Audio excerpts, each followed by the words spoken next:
Welcome to Daily Wisdom, Walking the Path with the Buddha, a podcast shared by David Roylance.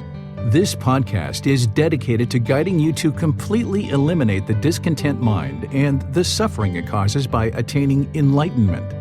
Learn and practice the teachings of Gotama Buddha that will guide you to fully attain a peaceful, calm, serene, and content mind with joy. To support this podcast, visit patreon.com/support Buddha or visit buddhadailywisdom.com, where you will discover a full range of courses, retreats, and online learning resources to assist you on the path to enlightenment. Now, here's our teacher to share more.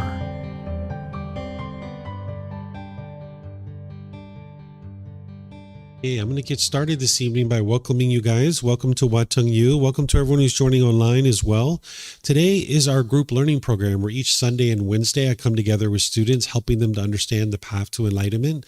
What I do is I start out with some meditation to help you guys learn meditation. And then afterwards, I do a talk from this book titled Developing a Life Practice, The Path That Leads to Enlightenment. This week is chapter 24, which is titled Misunderstandings of the Teachings of the Buddha. The Buddha's teachings have been around for over 2,500 years, and there's many misunderstandings associated with his teachings. So what I'm planning to do is after our meditation, I'm going to share the misunderstandings with you, these common ones that you'll see. There's plenty of misunderstandings, but I'm going to share these 9 common misunderstandings. So if you'd like to join for meditation, the way that I start is with some chanting to ease into the meditation. If you'd like to join with the chanting, there's chanting sheets over there on the cabinet. You're welcome to help yourself. For those of you guys that are online, you can find these chanting sheets at buddhadailywisdom.com. Click on free books and then just scroll down towards the bottom and you'll see the daily chanting sheet there. It's important to understand that with these chants that this isn't a rite, ritual, ceremony, worship, or prayer, or anything like that.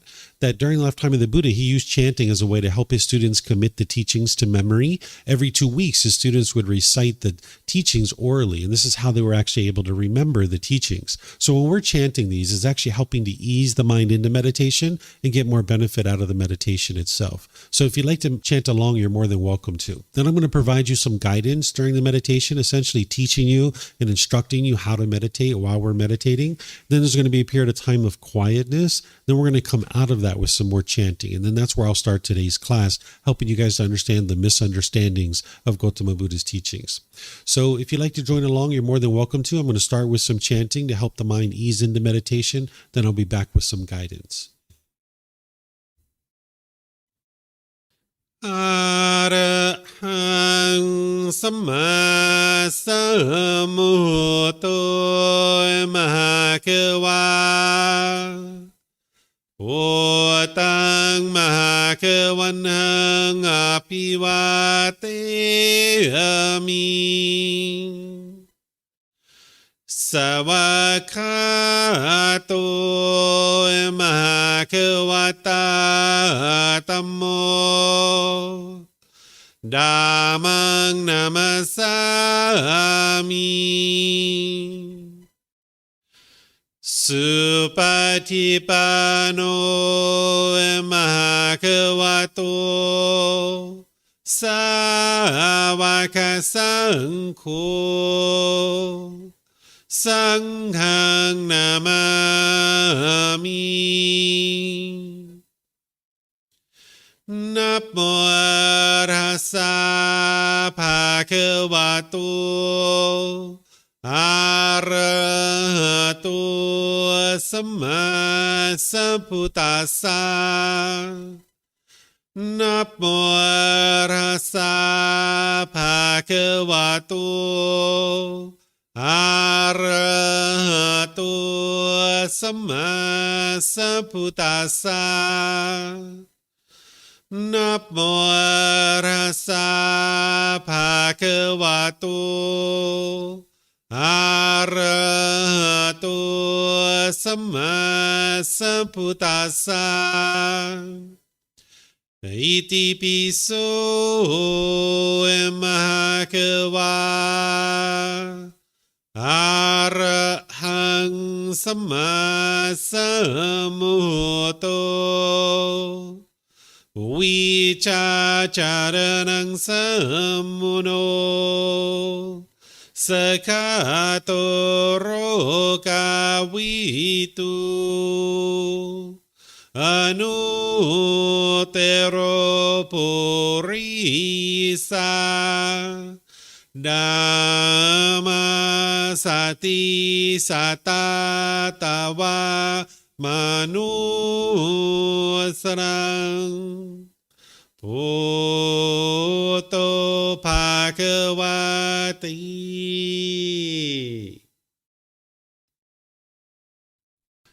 Okay, with the lower body and hands and arms comfortable, and the upper body erect,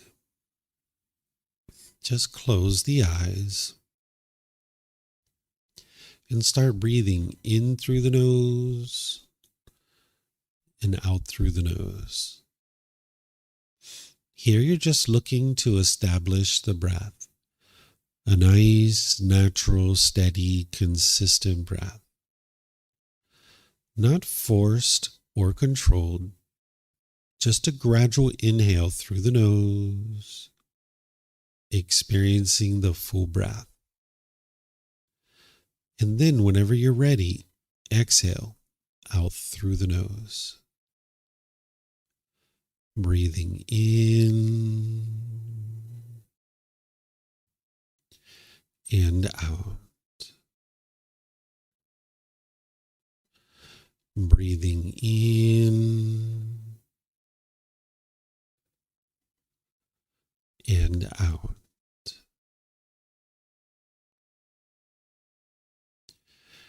Your breath may not match up with the guidance that I'm providing, and that's okay. This is your practice. I'm just here for guidance. You can use this voice as a reminder that whenever you get to the next inhale, breathing gradually through the nose, developing a nice, natural, steady, consistent breath. And then whenever you're ready, exhale out through the nose, experiencing the full breath. Breathing in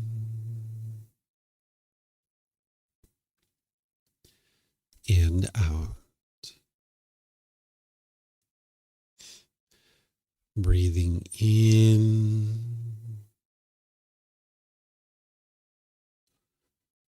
and out.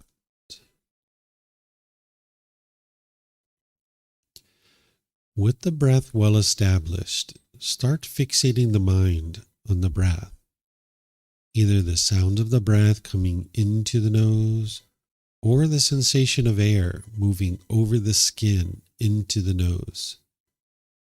The breath is the present moment. Fixate the mind on the breath, the present moment. Breathing in and out. Breathing in and out.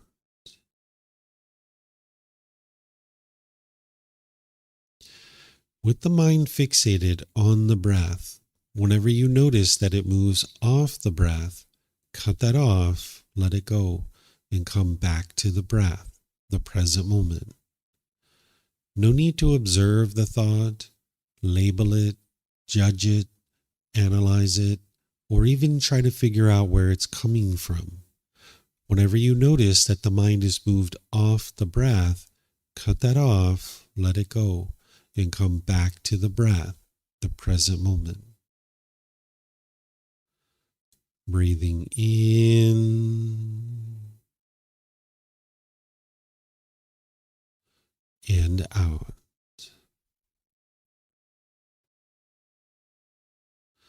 Breathing in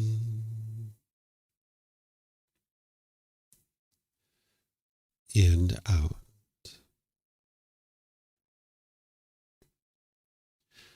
I'm going to be quiet now and let you do this work of focusing on the breath, cutting off and letting go anytime the mind moves off the breath. You have nowhere to go. There's nothing to do. No one needs you right now. This is your time to focus on the breath. Breathing in and out.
Mahakawa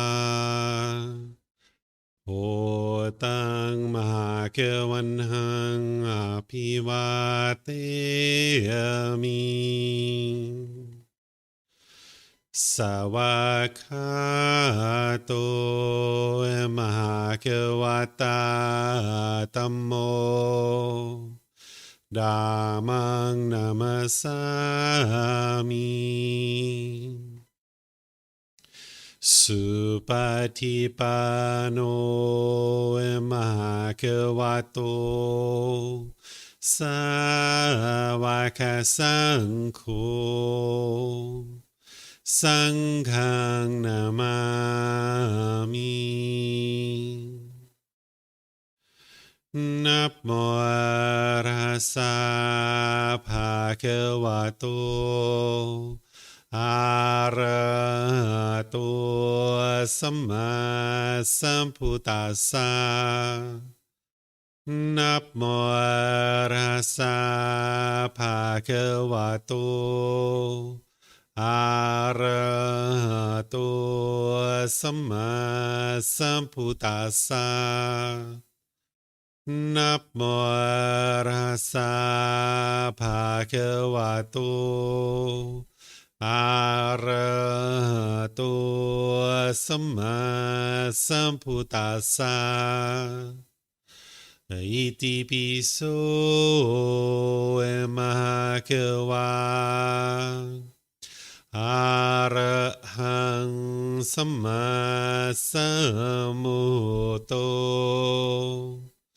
Vicacaranang Sammuno Sakato Rokavitu Anutero Purisa Dhamma Sati Satatawa Manusanang Poto Bhagavati.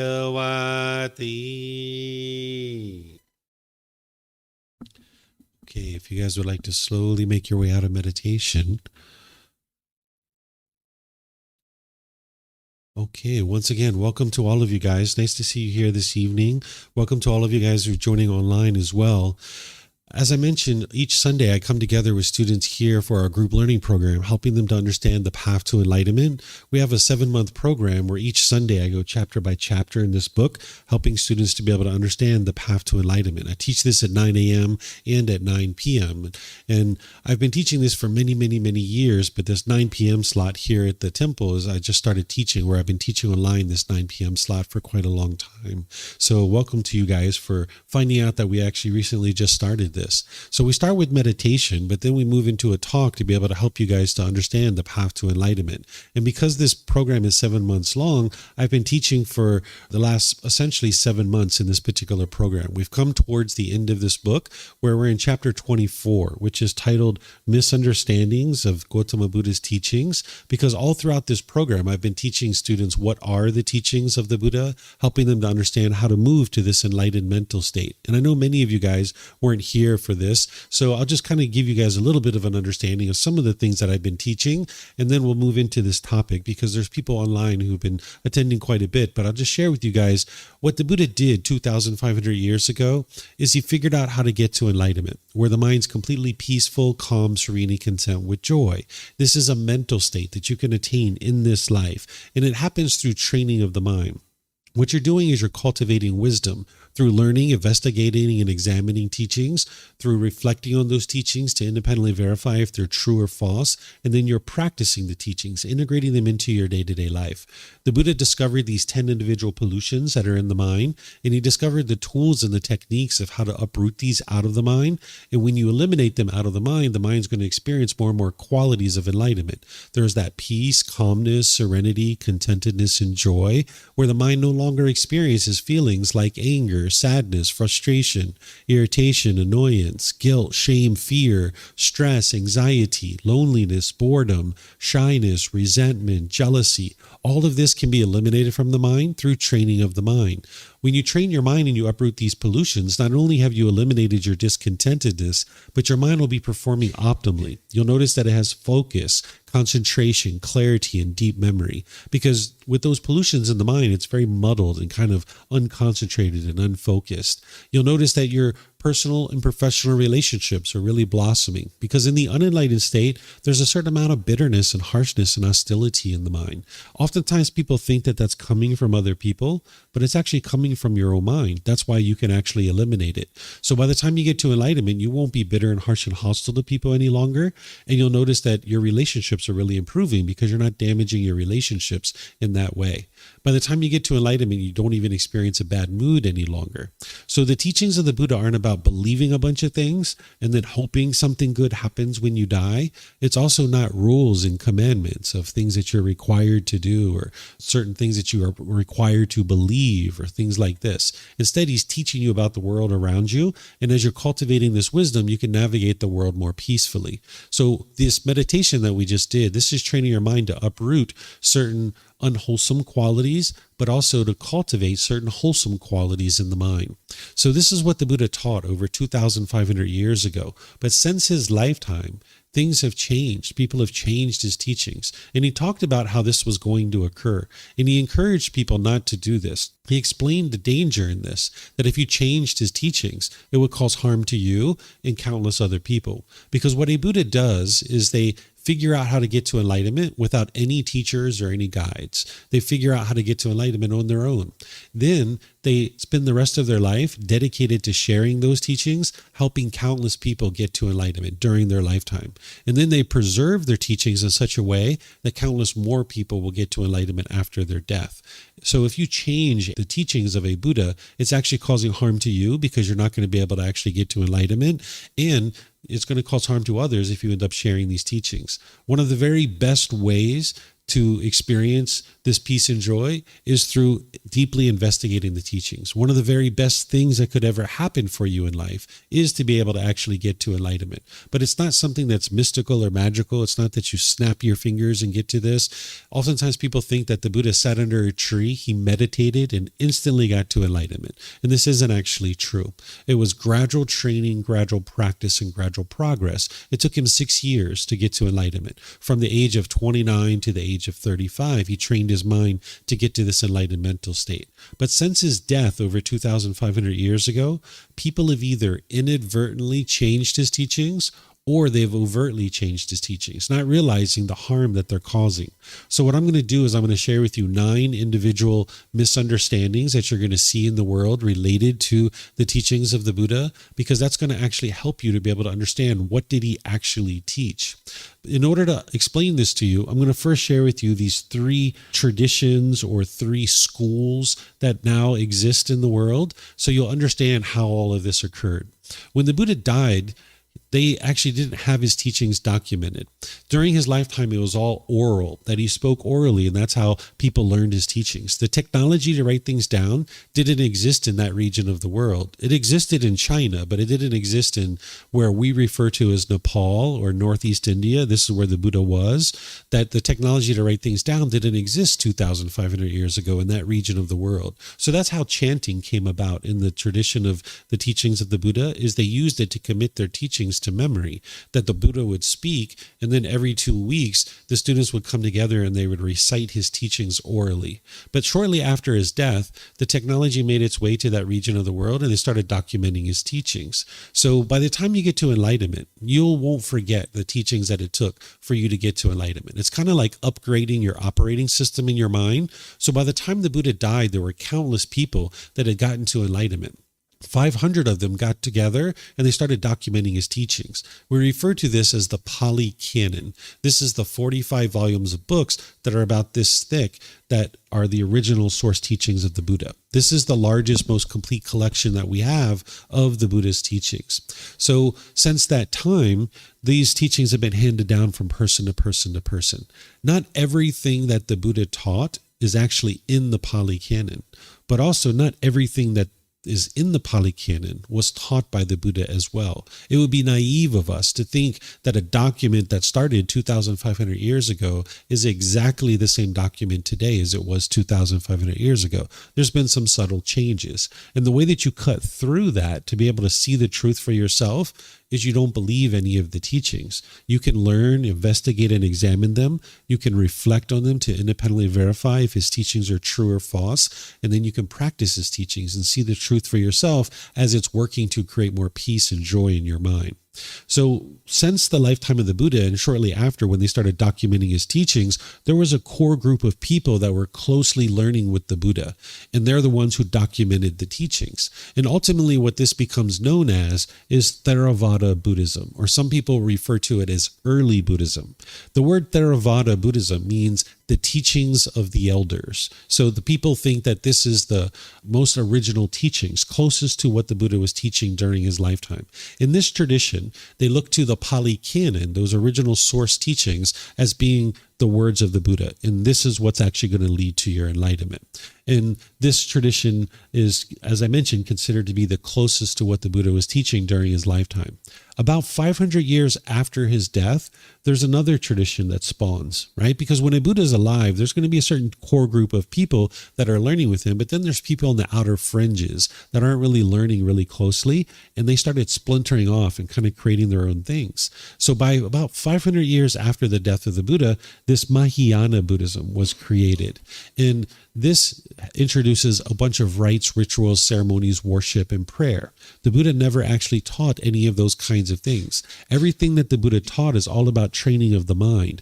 So as soon as you see rites, rituals, ceremonies, worship, and prayer associated with the teachings of the Buddha, you know that that isn't actually the teachings of the Buddha. And in this tradition, there's those types of things. Then there's the Vajrayana tradition. The Vajrayana tradition comes about 1,000 years after the death of the Buddha, and you will see countless rites, rituals, ceremonies, worship, and prayer. You will even see worship of deities and things of this nature, right? So you can know that this is very far, far, far away from what the Buddha actually taught. Now, this Theravada tradition, this is primarily hosted in places like Sri Lanka, Thailand, Myanmar, Cambodia, Laos, southern Vietnam. These are all places that really focus on Theravada Buddhism, but it's really been spread all throughout the world. Then Mahayana Buddhism, you'll see this largely in places like China, but again, it's been spread all throughout the world. And then the Vajrayana tradition, you're going to see this in Tibet. And again, it's been spread all throughout the world, right? So these different traditions have been spread all throughout the world. But these are the kind of the focal points. Now, some people refer to the Theravada tradition, they call it the lesser vehicle or Hinayana. This is a way to kind of degrade and diminish these teachings. And then some people will refer to the Mahayana Buddhism as the greater vehicle, or they will refer to Vajrayana Buddhism as the lightning fast vehicle. Well, if you're referring to enlightenment in this way, someone has not understood what enlightenment is. You're not trying to hurry up and get to enlightenment. If you're chasing after enlightenment, you'll never actually get to it. So these are misunderstandings in and of themselves about how people are referring to these. And now while people refer to these as Theravada Buddhism, Mahayana Buddhism, and Vajrayana Buddhism, there was only one Buddha. So there can only be one Buddhism, right? There can't be three different Buddhisms. And by the way, off of each one of these major schools and these major traditions, there's countless branches. There's probably 200, 300, 400 different branches off of each one of these, right? So this is not, in a lot of cases, what the Buddha was actually teaching. He described during his lifetime 500-year cycles that his teachings would go through. And he predicted this, and we actually see that this is actually what occurred. He talked about the first 500 years after his death, that people would be very strong in their union, and there would be a lot of people getting to enlightenment shortly after his death, the first 500 years, because his teachings would be quite strong. The second 500 years, he talked about how people would be very good in meditation and be dedicating a lot of time and effort towards meditation. Then he talked about throughout the third 500 years that scholars would be very interested in what it is that he was teaching, and they would start writing things about him and be investigating his teachings. And that's what we see. That's where we see people that were scholarly, that were very interested in his teachings during that time frame. The fourth 500-year cycle, he described that people would be very interested in practicing generosity towards his teachings and to see his teachings continue in the world. That was essentially 500 to 1,000 years ago, that fourth cycle. And this is where we see the vast majority of these temples being built in Thailand, where people were donating land, donating resources. Between 500 to 1,000 years ago is when all these temples were being constructed and built. So you'll see that 500-year cycle, there was a lot of generosity being practiced towards his teachings. And then the last 500-year cycle, which we just actually ended in 2017, he said that people would be utterly confused about his teachings, and they would be misunderstanding what it is that he actually taught, that people would be fighting and arguing and bickering about what it was that he actually taught. And we just ended this cycle in 2017 because he died in the year 483. He lived in 563 BCE, and then he died in 483. So if you do the math, it takes us up to about the year 2017.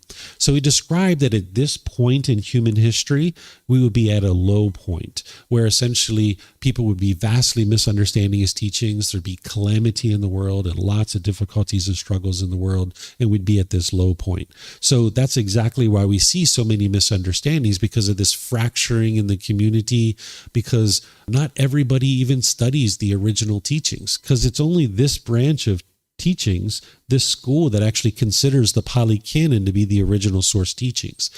These other traditions don't even study the original teachings from the Pali Canon. And even in this tradition of Theravada Buddhism, a lot of these people don't study the original teachings either, because they're in 45 volumes of books that are this thick. Here in Thailand, it would cost the average Thai person about 3 months of their salary to be able to have a version of this. You probably don't own any book collections worth 3 months of your salary, right? So the average Thai person, the average temple, doesn't actually have access to these. But what we've done is we've consolidated it into 13 books, and then we give it away for free so that people can get access to it. You can download it from the internet. You can take it and go print it. You can get printed versions here by just reimbursing us for the printing costs, or you can order it on Amazon if your country has access to Amazon. I've been to over 200 temples in my life, and I've only ever been to one temple that actually shares the original words of the Buddha. So if you do the math, that's less than 1%. So out of 500 million people who consider what they're doing to be Buddhist, there's a very, very, very, very small fraction of these people that are actually studying with his original teachings. And if you're coming from like a Christian background or maybe a Muslim background or something like that, where there's a Quran or the Bible, you can't even fathom people, considering themselves Buddhist if they're not studying the original words of the Buddha. But remember, it started out as an oral tradition.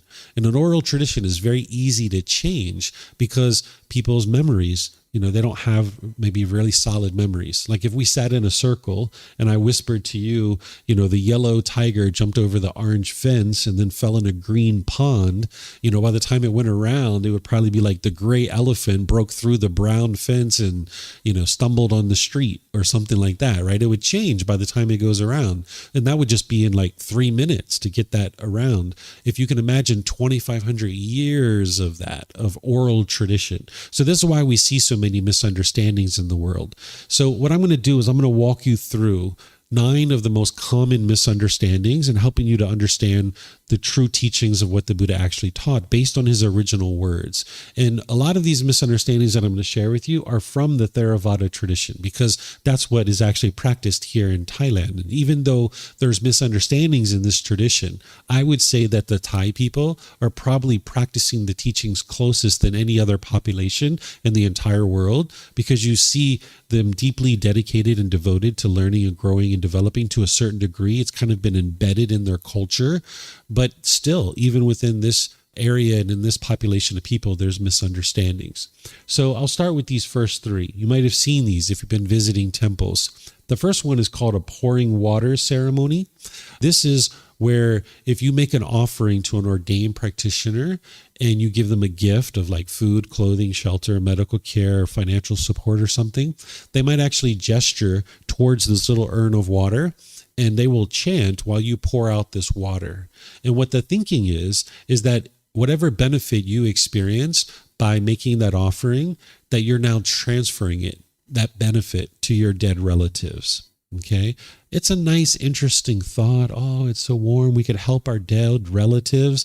But it's just not what the Buddha taught, and it's not physically possible. If you understand the benefit of generosity and why the Buddha taught generosity, it's to enhance the quality of your mind.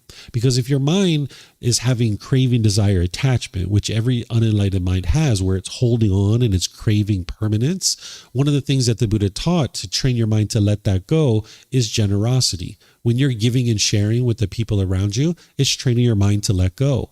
Because that's what's causing the anger and the sadness and the frustration and all these other things, is that the mind's holding on and craving permanence while you live in an impermanent world. So in addition to meditation and other teachings, he teaches to practice generosity, where you're giving and sharing with people. So it's enhancing the quality of your mind to practice generosity. So it's impossible for you to transfer that benefit to somebody else. So while it's a really warm thought or really kind thought, it's just not true reality of the way things truly work. The Buddha taught the natural law of dhamma, of cause and effect, or action and result, that it's your decisions that lead to any particular result. And you can't transfer that to somebody else. It's not possible. So if you see this, in Thai we refer to this as Gotama. This is not what the Buddha actually taught. Whether you choose to do these kinds of things or not, that's a choice for each individual person to make. But these types of things that I'm going to be sharing with you, they were also going on during the lifetime of the Buddha, and he actually talks about them. And he talks about how he doesn't do them. Like, for example, this next one. We might refer to this as blessed water, but in Thai they call it namon. What this is that an ordained practitioner during an event, they will take a bowl of water and they will chant over this water, and they will drip wax into the water. And then at some point during the event, they will dip this little brush in there and they will sprinkle it on everybody. Right? And the thought is that this is somehow going to be beneficial for you. Well, you can't take just normal average water and somebody have the power to change this water and turn it into some kind of holy water or blessed water. Think about how much ego that would take out of an individual to sit here and think that I can chant over this water and drip wax into it from a candle, and somehow I've just changed this water and made it special water, and now I'm going to sprinkle it on you, and somehow your life is going to get better. Right? This was going on during the lifetime of the Buddha too. And he was explaining that he doesn't do this because it promotes what's called wrong view. The Buddhist teachings are based in what's called right view. What right view is multiple things, but the core of this is to understand that these feelings that you have in your mind, they're being caused by your own mind itself. It's a teaching called the Four Noble Truths, where we walk you through in about 45 minutes, helping you to be able to see very clearly that it's your own mind that's causing the feelings that you're experiencing, that it's not the outside world. So as soon as somebody's sprinkling water on you, and now your life is supposed to get better from that, you're not understanding true reality or right view of how the world truly works, that you experience certain things in your life based on decisions that you make. If you thought that someone could sprinkle some water on you and your life was going to miraculously get better, you're not understanding that what you're experiencing in life is based on the decisions that you're making. So for example, if you went to work and you were bitter and harsh and hostile to your coworkers, and you were disrespectful to your boss, and you weren't paying attention to your work, and you were delivering low quality work to your boss, well, there's no amount of water that I could sprinkle on you that's going to change that and make that any better for you. You're going to need to cultivate wisdom and make different decisions, and then you will experience different results. This water isn't going to help you. Or say you're having difficulties in your relationship with your parents or your life partner, with your children, and you're having difficulties in those relationships. There's no amount of water that I can sprinkle on you that's going to change that for you. You're going to need to cultivate wisdom and make different decisions in those relationships, and now you'll experience improved results in your day-to-day life. So this is a huge misunderstanding of the teachings of the Buddha. Some people do this, they'll sprinkle it on a person, or maybe if you bought a new house, they might sprinkle it around your house, or things. If you buy a brand new car, they might sprinkle it on your car, thinking that this is going to help you to drive safer, right? This is all misunderstandings of the natural law of cause and effect, or the natural law of karma. Then sometimes there's this sacred thread that people get when they go visit an ordained practitioner or a teacher. They will tie it on your wrist. This actually comes from animism, prior to Buddhism coming into Thailand, they were practicing animism, where they're worshiping inanimate objects. This is why you see them wrapping trees, or, they think that the tree has a spirit, the mountain has a spirit, the water has a spirit. Again, really warm and really lovely thoughts to think that we need to respect these things, right? We need to respect the trees. We need to respect the water. We need to take care of these things. But once you start going to as far as worshiping a tree and thinking that somehow it has a spirit, and if you wrap this tree, it's somehow going to produce something beneficial for you, this is a misunderstanding of how the world truly works. So what has happened is now they're wrapping people's wrists, thinking that that's somehow going to be beneficial for you, right? So we might think that when Buddhism came into Thailand, which it came into Thailand about 800 to 1200 years ago, that maybe there was a countrywide announcement that someone said, hey, on Monday morning, we're going to be up and running on Buddhism. Delete everything that you've been doing for the last several centuries and all your ancestors have been teaching you, and we're going to be up and running on this clean strand of Buddhism. That's not how it worked, right? So they just kind of gradually merged everything together over time. So that's why we see animism and Buddhism, even Hinduism and different things here in Thailand are kind of all merged together. But from the outside looking in, you can see like, oh, this is Buddhism, this is Hinduism, this is animism, this is Thai folk traditions over here. You can see it very clearly of what are the teachings of the Buddha. So this wrapping of the wrist with a string, people think that this is like a sacred thread. In Thai, we call it sai sin. And this is not going to produce beneficial results in your day-to-day life. Maybe it reminds you of the conversation that you had with the monk, right? And maybe that wisdom that you learned during the conversation of the monk, that's what's going to help you, is the wisdom that you learn. And now you can use that wisdom to make better decisions in your life, and now you'll experience improved results. But just wrapping the wrist with a string by itself isn't going to change anything about your life. So these are misunderstandings as part of what you'll see here in Thailand. You'll see it in other places too. It's not just Thailand that they're practicing these kinds of things. So I'm going to be pausing at the end of each three and see if you guys have questions. So if you guys have questions, you can let me know. We have microphones in the white bowl there. If you could just get a microphone and press the gray button, you'll see the lights come on, and you can just hold it up to your chin, and we'll be able to hear you here at the temple, and they'll be able to hear you online as well. And then you can keep these with you because you might have more than one question, or someone else might have a question. And then if you could turn it off when you're not using it, that way we won't get feedback through the speakers. And for anybody who's online, you can put your questions into Facebook, YouTube, or Zoom in the comment section, and I'll be able to see that. Or in Zoom, you can raise your hand electronically, unmute your microphone, and ask any questions that way. So yes, sir, you have a question?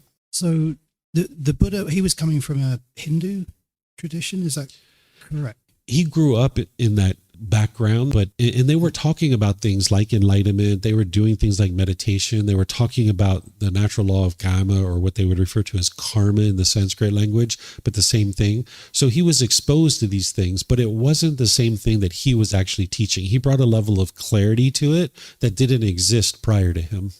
And do we know from his teachings how much of Hinduism he actually didn't agree with, or was what he was teaching, could that just be a extra stuff on top of what everybody around him already kind of believed? Like, how much should we expect that he was saying start again, as you said? Yeah, Buddhism and Hinduism are completely different.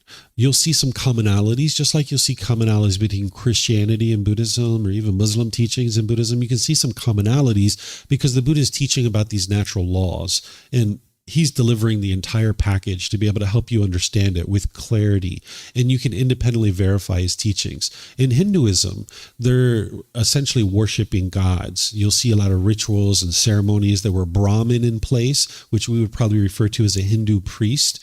And these individuals were thought to be holy, and they were born into this family, and now they're going to do rites, rituals, ceremonies, worship, and prayer. And us commoners were taught that we can improve our life. We needed to go to the Brahmin, and they were going to do rituals and ceremonies for us, and then that was going to make our life better, and you needed to pay for this service. And the Buddha knew that that wasn't true. So the Buddhist teachings are vastly different than Hinduism, but you're going to see some common themes, things like they'll talk about enlightenment, or they might talk about the natural law of karma, where we talk about as karma, but it's essentially the same thing. They might even be doing meditation and things like this, but it's vastly different when you start pulling back the covers, even the first layer. When you start looking at it, it's very different.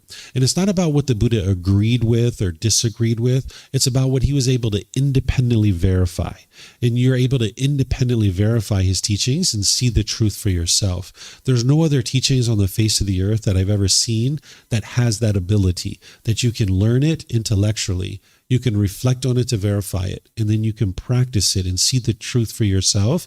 And then as your mind is awakening, you'll see in situations where you were once angry and frustrated and agitated that your mind's not doing that any longer. And you'll have the proof that these teachings are actually working to improve the condition of your mind, which is very different than other types of traditions that are out there in the world. Okay, let me see if we have any questions online here. All right, I don't see any questions here online. So let's go to the next three. Here, I'm going to share with you that sometimes ordained practitioners study with me, either in person or online. So in the book, I put this section about ordained practitioners, but you guys can learn from this as well. The Buddha referred to these individuals as bhikkhus. These were male ordained practitioners. And bhikkhunis, he referred to, these are the female ordained practitioners. You don't see too many female ordained practitioners here in Thailand. There's a reason for that, but there are female ordained practitioners here. But I'm just referring to these individuals as ordained practitioners. So ordained practitioners are oftentimes taught that they are above us, that we are below them, and they are a better being than us, and then they might be taught to look down on us. So if you why to an ordained practitioner to show your respect, they will typically not why back to you because they think that they're better than you. That's what they've been taught. This isn't what the Buddha taught, but this is what they're being taught today, right? So I teach this in this particular book to help ordained practitioners understand that the Buddha never taught that. That is a misunderstanding. And that it would be very wise as an ordained practitioner or as a teacher to have respect and gratitude for all the people who come to learn with you. Because it's the people that are actually supporting us. It's the students who choose to clean the classroom or purchase a carpet or purchase a microphone or something like this. This is all coming from the student community. And it would be unwise for a teacher or for an ordained practitioner to look down on their students and think that they are better than their students. The Buddha taught that everybody is equal. And that's part of getting to enlightenment. If there's conceit in the mind where somebody thinks they're above somebody and look down on them, that individual is not enlightened. Or if you're putting yourself below somebody and you're looking up to them with such awe and admiration, your mind's oftentimes uncalm or unsettled around this person. Like if you go talk to your boss, if your mind's all shaken up in that situation, that's because you're putting yourself below your boss, thinking that they're above you. So the Buddha never taught that ordained practitioners or teachers are above people. In fact, he was a prince destined to become a king, and he entered into this life through homelessness, and he referred to it as the lowest form of livelihood that exists. So today, people are propping up ordained practitioners really high. Essentially, ordained practitioners have become the Brahmin, the individuals who are being paid to do rites, rituals, ceremonies, worship, and prayers. But the Buddha never taught that kind of stuff. So as an ordained practitioner, it would be wise to be humble and down to earth and not allow the conceit to take over, thinking that you're better than other people. As a household practitioner, if you interact with an ordained practitioner and you why them, as I mentioned, understand they're not going to why back to you. But if you're going to why somebody, and this is a way of showing respect or appreciation or saying thank you, you would like to be able to do that without any expectation of anything in return. If you're showing respect because you want to respect back, then that means you're not being respectful based on a wise decision. You need to be respectful based on your own wise decisions because you know it's wise to be respectful to people. And if someone else chooses to not be respectful, that's their decision, and that's affecting them in an unwholesome way. But for you, it would be wise for you to understand that it's wise to why people. So when I why ordained practitioners, 99.99999% of the time, they don't why back. But I'm not whying them because I want something from them. I'm whying them because I know it's wise to be respectful and polite and kind and friendly to people. So that's why I why ordained practitioners. But for ordained practitioners, it would be wise for them to understand that they aren't above household practitioners. In fact, the Buddha describes this in his teachings. Here's just one place where he's talking about how this gain honor and praise can obsess the mind and hinder you from getting to enlightenment. It's titled, Gain, Honor, and Praise Are an Obstacle Even for an Arahant. An Arahant is an enlightened being. This is how they would refer to an enlightened being during the lifetime of the Buddha. He says, monks, gain, honor, and praise, I say, are an obstacle, even for a monk who is an Arahant, one with taints destroyed.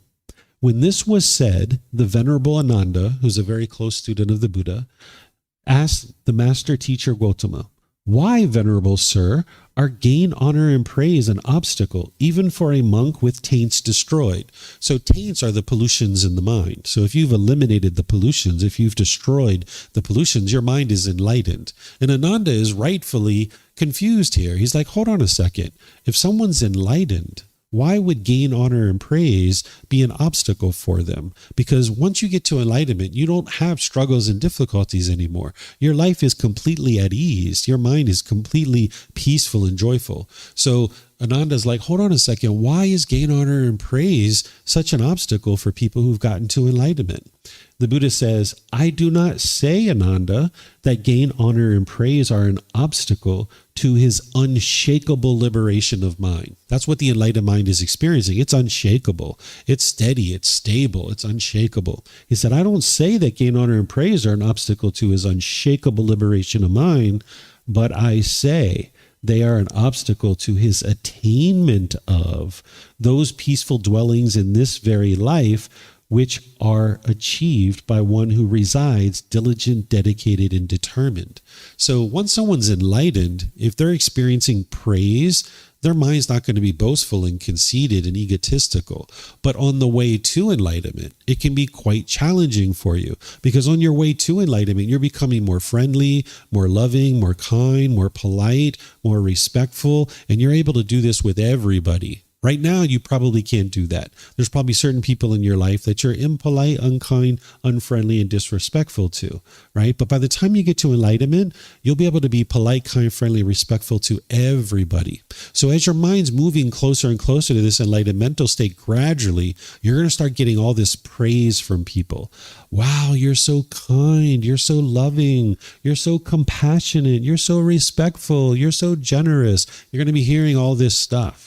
And if you allow it to obsess your mind and get conceited, it's going to hinder you from attaining enlightenment, because now you're getting conceited. And that's what the Buddha talks about here. He says, so dreadful, Ananda, are gain, honor, and praise, so bitter, vile, and obstructive to achieving the unsurpassed security from bondage or enlightenment. Therefore, Ananda, you should train yourselves thus. We will abandon the arisen gain, honor, and praise, and we will not let the arisen gain, honor, and praise persist, obsessing our mind. Thus should you train yourselves. So he's explaining to his close student Ananda that when people are praising you, don't allow your mind to become conceited and boastful and arrogant, because when you start functioning that way around people, they're going to tend to push you aside. Right? Because they're not interested in being around that. You'll start talking down to people and they'll start pushing you aside. So that's what the Buddha is helping you to be able to understand as part of this teaching. Here's another one. It's titled, This Spiritual Life is Not Lived for the Sake of Deceiving People.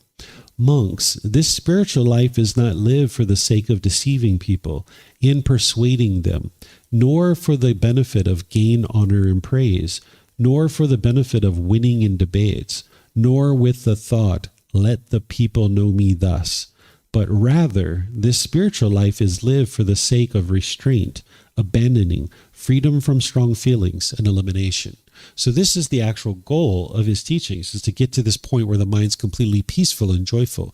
The freedom from strong feelings, the freedom from the anger and the frustration and the guilt and the shame and the fear, the stress, anxiety, and all those other things. The goal of his teachings is not to get this gain, honor, and praise. So if someone's becoming ordained, because nowadays people are propping up ordained practitioners to be so high, and those people might be thinking themselves that they're so high and above these other people, now you're not actually becoming ordained for the purposes that the Buddha is teaching you.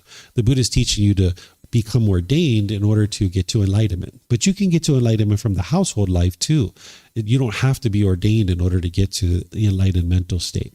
So these are just some teachings to help ordained practitioners, but also for you guys when you interact with ordained practitioners, that you understand that they're not going to why you back. And that's okay. That's their practice. You're interested in making sure you practice the wise way, which is to be polite, kind, friendly, respectful to everybody that you encounter. But you'll find that to be challenging because you have pollution in the mind that you haven't uprooted out of the mind yet. There's core central teachings that the Buddha shares with you of how to actually do that. And that's what I've been sharing all throughout this program for the students that have been learning all the way through the program. And by the way, we're restarting this on January 4th, and you can attend here in Chiang Mai, but you can also attend anywhere in the world because we live stream these programs, and they're also recorded. So if you can't make the live classes, either 9 a.m. or 9 p.m. on Sundays and Wednesdays, you can actually watch the recordings as well. Sometimes people think that chanting or mantras have some kind of mystical or magical powers. You might actually go visit a temple and they're like, come here, come here. We've got this special chant. It's only our temple that knows this. And if you chant this chant, you're going to get an extra long life. Right? Or here, chant this chant. If you chant this chant, your boyfriend or your girlfriend is going to come back to you. Right? Or chant this chant, you're going to get rich and wealthy. Right? This isn't actually true. There's nothing like that exists. I teach you guys don't believe others, but I teach people don't believe me either. Don't believe me. Look for the truth for yourself. So if you ever go somewhere and they're like, hey, chant this chant, you're going to get an extra long life if you chant this chant. Well, don't believe them, but don't believe me either. Look around the temple. Do you see people that are 150, 200, 300 years old? If so, then there's some truth to this. But if not, then you know that this is just a belief that they're having. It's not actually true. Or here's another way to think about this. If there was some chant that you could chant that would instantly get your boyfriend or girlfriend back, or would instantly make you wealthy, and the Buddha created this 2,500 years ago, don't you think that would have spread like wildfire by now? I mean, think about it. You go have a good meal at a restaurant. How many people do you tell? Right? 3, 4, 5, 10 different people. There's been 2,500 years for this to spread throughout the world. Everybody would know that chant by now, right? Because it would be such a magical thing. Wow, we can chant this chant and instantly get rich and wealthy. Not that that's what the Buddha is teaching you to do, but of course, people aspire for that kind of thing. Or chant this chant, your boyfriend or girlfriend is going to come back to you. Maybe you don't want your boyfriend or girlfriend back, but some people do. So they might actually chant this chant to try to get this person back. This isn't the way the world works. During the lifetime of the Buddha, the origins of chanting is he used it as a learning tool, as a learning device to help his students commit the teachings to memory, because everything he taught was oral. So you needed to chant in order to commit the teachings to memory so that you could then practice the teachings. That's how chanting came about, through the teachings of the Buddha. Today, we don't need to use chanting in order to get to enlightenment, because we have books, audiobooks, videos, podcasts, things like this to be able to study. Today, we use chanting as a way to ease the mind into meditation and get more benefit out of the meditation itself, because it builds awareness of the mind and awareness of the breath as you're easing into the meditation, and you can actually get more benefit out of your meditation. A lot of people have Buddha statues. You've probably seen tons of Buddha statues around Thailand as you guys have been traveling. It's important to note that the Buddha never taught anybody to make a statue out of him. In fact, the statues that you see, more likely than not, don't even represent what the Buddha looked like during his life. The Buddha looked like this during his life. Remember, he was born in what we refer to as Nepal, and he taught in Northeast India. So he looked like a person from that region of the world. But if you go to China and you look at Buddha statues, he looks Chinese. If you look at statues from Japan, he looks Japanese. And some people think that the statues here, he looks quite Thai. And then you see these kind of ornate crowns on his head, or these very flamboyant and decorative clothing. He didn't wear that kind of thing during his lifetime. It's very clear in his teachings that he wore rag robes, just like this, and that he shaved his hair. But the people that started making statues of him, they started doing that about 500 years after his death. That those people came in contact with the people in Greece, and they were making statues of their gods. And they were learning statue making from the Greek people. And they were like, hey, who do we have to make a statue out of? And they were like, let's make a statue out of the Buddha. Well, 500 years after his death, nobody lived during his lifetime. They didn't even know what he looked like. So they just started making statues of whatever they thought that he looked like. This particular artwork was created by looking at his original teachings, because in his original teachings, they actually describe what he looks like. And this is what was created based on that representation of what he actually looked like. So these Buddhist statues, it doesn't represent what he looks like. He never taught people to actually make statues of him.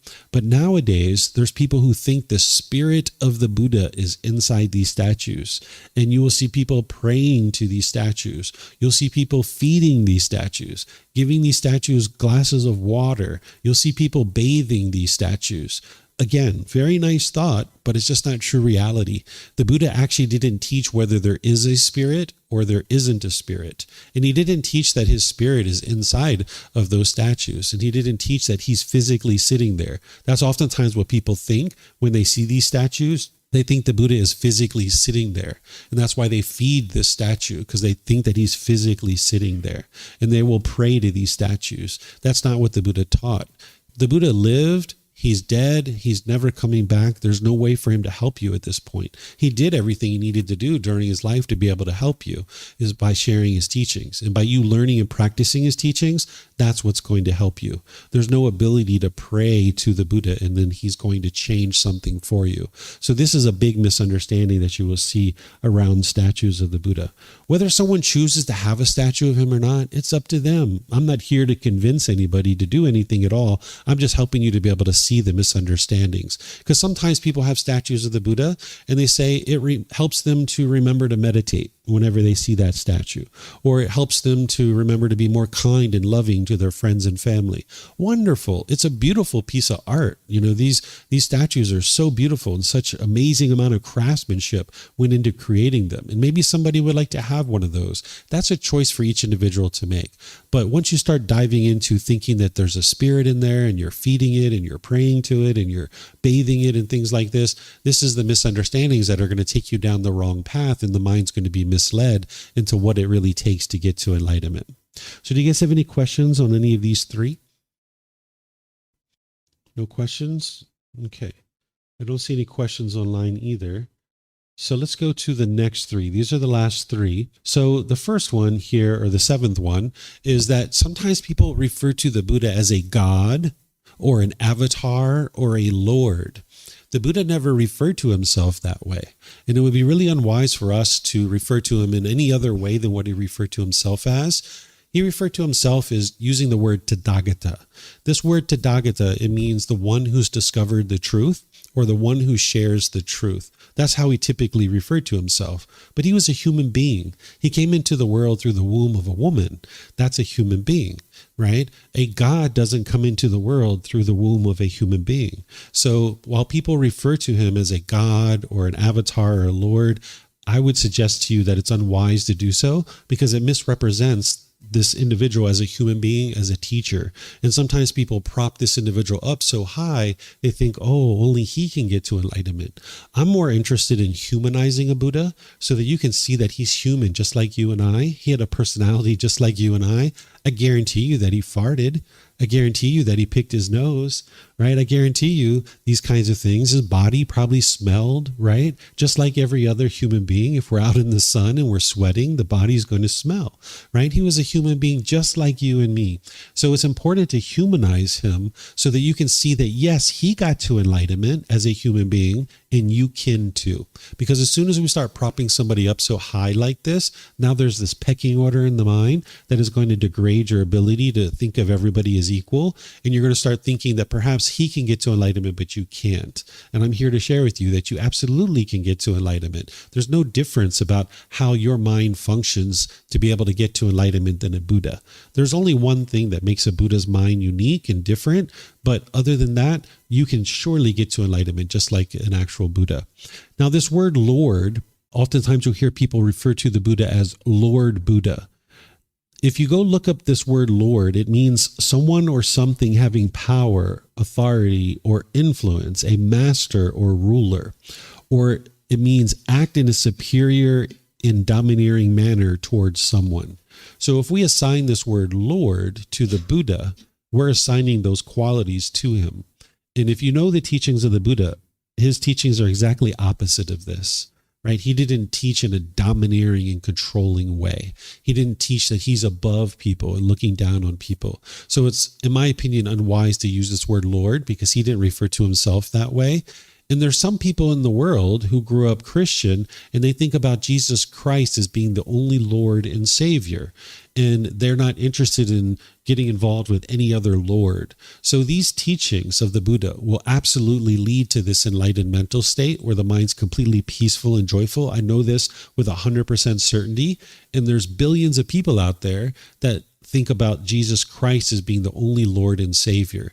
So if we refer to the Buddha as Lord Buddha, these individuals will never even give the teachings of the Buddha time of day to be able to look at them and be able to discover for themselves that, oh my gosh, these teachings are leading to a more peaceful and joyful life. It's kind of blocking them out of the teachings. So I don't suggest that people use the word Lord in reference to the Buddha, because it assigns these qualities to him and it kind of hinders these other people from being able to approach the teachings of the Buddha in a way that they could actually get benefit from them and see real improvements in their day-to-day life.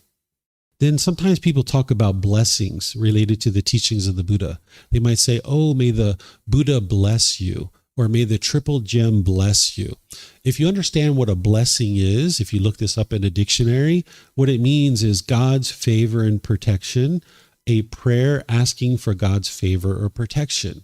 If you know the teachings of the Buddha, that's not what he actually taught. He never taught these kinds of things, to ask for God's protection for any particular thing. The way that you get protection is through your own decisions. When you cultivate wisdom in your mind and you're making wise decisions, that is what will protect you. Because if you didn't have the wisdom, let's just say, for example, you walked up to someone and punched them in the face, right?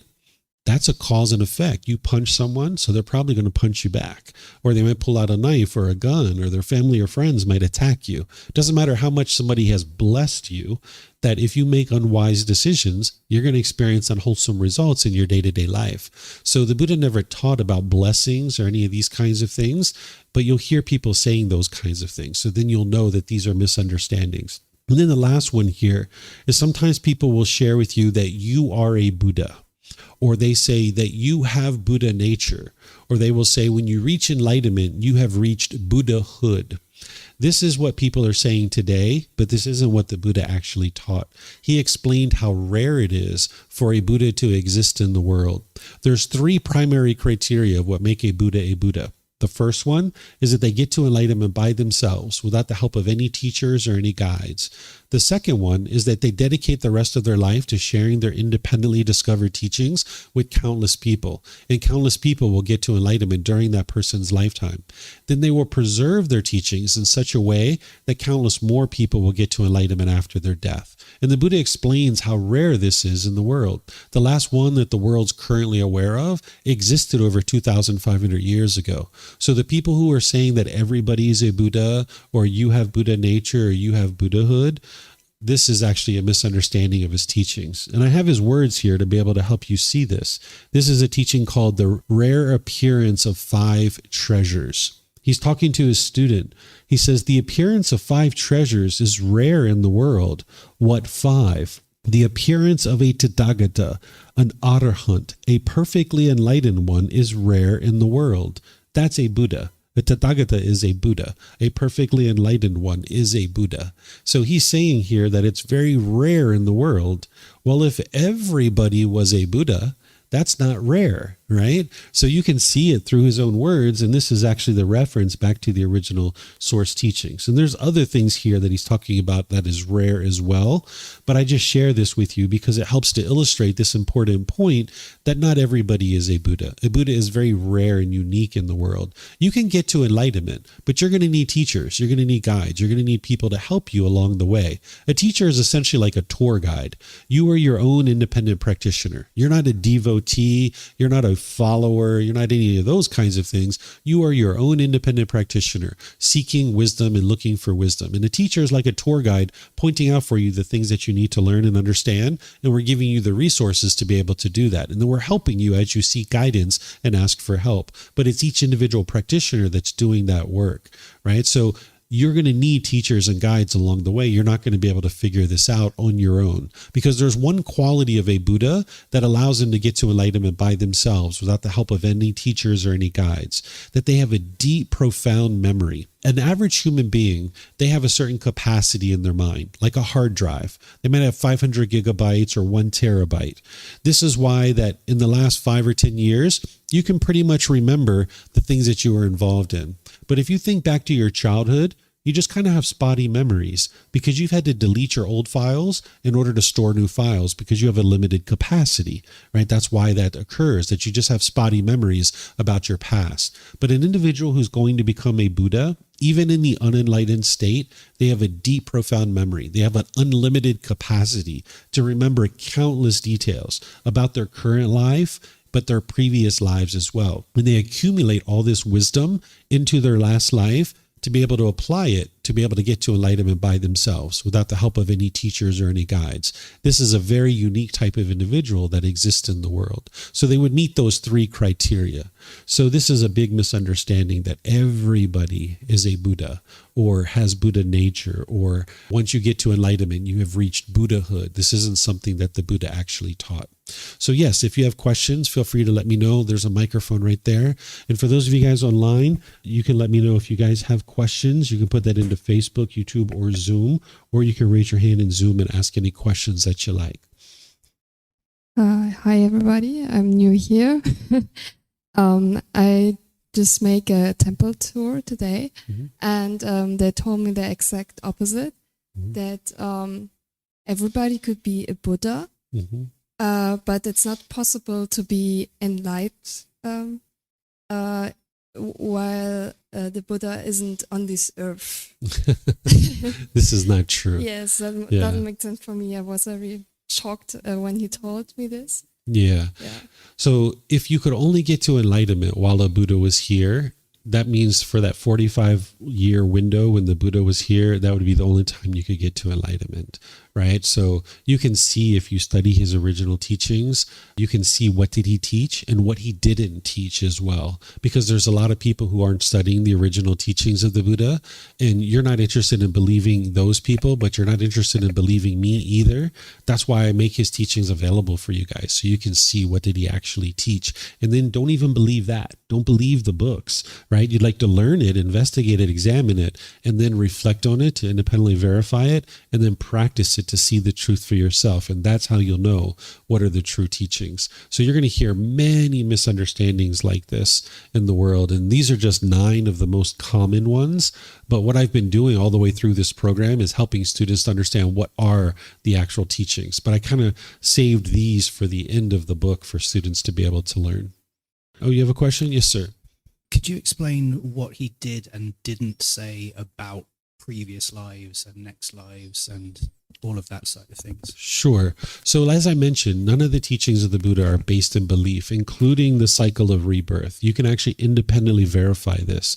Right now, people might be believing that they only have one life, but you don't have any evidence that there's actually one life, other than the fact that right now you can't remember your previous lives. But as you're lifting this pollution out of your mind, it's not uncommon for people to actually start have memories of their past lives. In fact, you might have already had these experiences. There's 17 different criteria that you can use in order to independently verify the cycle of rebirth. It's in volume 11, chapter 105 in our book series, but it's in chapter 105, volume 11 for a reason, because usually you need to work your way towards that to be able to build up to it. So when he was alive, what was ultimately documented is that he was teaching what was called samsara. This is the Pali word.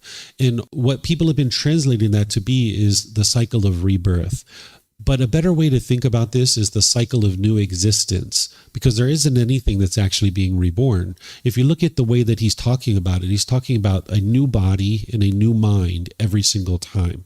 And now that's a completely new being, right? So it's really the cycle of new existence. That would be a better way to actually talk about it rather than rebirth. So he talks about these 5 realms of existence, which can also be independently verified: the hell realm, the animal realm, the afflicted spirits, which are like ghosts, the human realm and the heavenly realm. And he taught these things because it's true reality. It's actually what is occurring. And you might actually have interactions with beings in these realms, because oftentimes people think about the hell realm as being deep down in the core of the earth, the heavenly realm way up in the sky somewhere. In reality, these beings are all in the same time and space as us.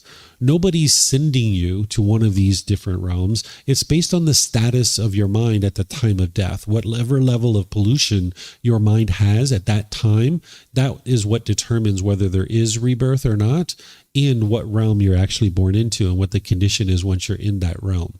None of these are permanent. Hell is not permanent. Heaven is not permanent. There's no being that's sending you to those different places.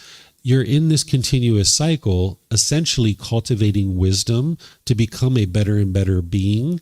And as you do, then your mind's getting closer and closer to enlightenment. So in those lower realms of hell, animal realm, afflicted spirits, you actually can't get to enlightenment from those realms because you can't cultivate your consciousness enough to be able to escape out of this cycle, because you can't cultivate enough wisdom. But those beings can get into a human existence or into a heavenly existence where they have the opportunity to train their mind to actually get to enlightenment. So getting into this human realm is the very best thing that could ever happen for you, because you could actually train your mind now to actually get to enlightenment. So it's a new existence every single time, and it's based on what's going on in your mind in terms of the level of pollution, which is determining whether there is rebirth or not. Because if you get to enlightenment, there is no rebirth in the cycle of rebirth. You're completely outside of that by that point.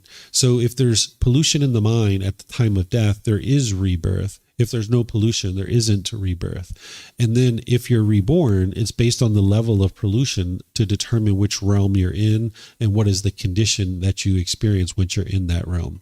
So this is something that people need to learn and understand as part of their journey, but it's not something you normally learn right up front. I usually encourage people to set it to the side, because there's core central teachings that you need in order to be able to train your mind, and it's better to focus on those. Because what happened in the past is in the past, and what may or may not happen in the future is in the future. It doesn't matter right now. So I encourage students to focus on the core central path. But ultimately, you do need to understand it, because as you're lifting the pollution out of your mind, some people can actually see these beings. It's possible to actually see them. In fact, some people, even without training their mind, they've seen a ghost, or they might have seen a heavenly being, or they might have interacted with a hell being. And if you didn't understand this is the way the world truly is, you could think you're going crazy in this situation. But if you understand this is normal, this is the way the world truly works, your mind can stay stable and steady in this situation. So some people can see these beings because they're all in the same time and space as us. Some people can actually communicate with these beings. You can actually hear them talking, right? And just like you're at a restaurant and 2 tables over, somebody's talking a little bit loud and you can ignore that, you can do the same thing with these beings too. You can just ignore it. But if you didn't understand that's the way the world truly is, you could think you're going crazy when you hear things that other people don't hear. So the Buddha taught the cycle of rebirth because it's true, but he didn't teach it in order to guilt, shame, or fear you into anything at all. He's just teaching you that this is true reality. And as you're lifting this pollution out of your mind, you might see these beings, you might hear these beings, and you'll understand that this is normal. And now you can just continue on in your day without thinking that you're going crazy, essentially.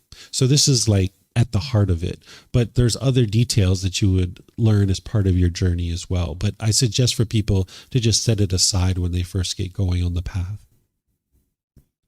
Okay, I don't see any other questions anywhere.